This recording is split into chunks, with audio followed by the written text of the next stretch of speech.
waxaynu dhagax dhigaynaa maanta oo taariikhdu ay tahay 27kii bishii 6aad 2020 saacaduna ay tahay 1:00 duhurnimo maalin sabtida waxaynu dhagax dhigaynaa dugsiga hoose dhexe ee og oo aynu doonayno inaynu ku soo bedelno halkan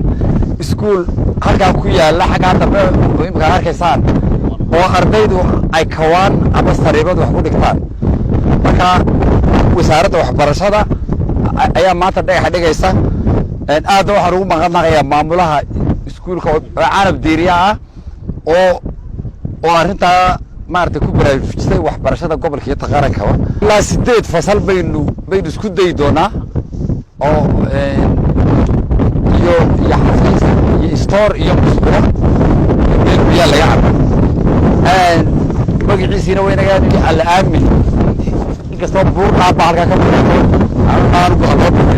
saddex buurna waxa weeye laakiin waxa leeyahay dadkeenu way ka qayb qaataan waxbarashada imika maktab waynu ka qayb qaadanayo nin walba u bixinaya hadduu qof guursado waa laga wada qayb qaataa nin tabar iyo xoog kaga qayb qaata iyo nin xoola iyo fikirba qaaraan kala hadii la yimaado laakiin waxaan leeyahay waxbarashada ka muhiimsan intaasoo dhan beegstay muhiim yihiin laakiin waxbarashadu waxay ugu muhiimsantay kuwa kala caawimadoodu waa hal mar laakiin ilmaha yaraad wax barto mustaqbalkiisa oo dhan baad dhisaysaa marka mujtamaca og degana waxaan leeyahay ka qayb qaata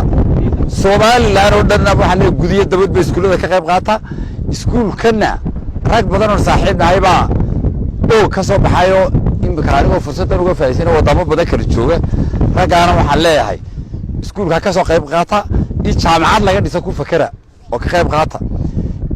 inaguba jaamacadii iyo iskuuladii aynu soo dhiganay cid baa dhistay inagoo yar marka inaguna carruurta yaryar imika waa inaynu dhisno ragga reer Soomaaliland oo dhan waxaan leeyahay ama Soomaalida oo dhanba sanadkii maalin aynu raano waa maalintii qaad joojinta oo maalin aynu qaadka iska deyno maalinta aynu lacagtii ay qaadka lagu cunay aynu ku biirino waxbarashada waxaan hubaa inuu dalku wada noqon lahaa wada jaamacad iyo wada iskuul marka insha Allah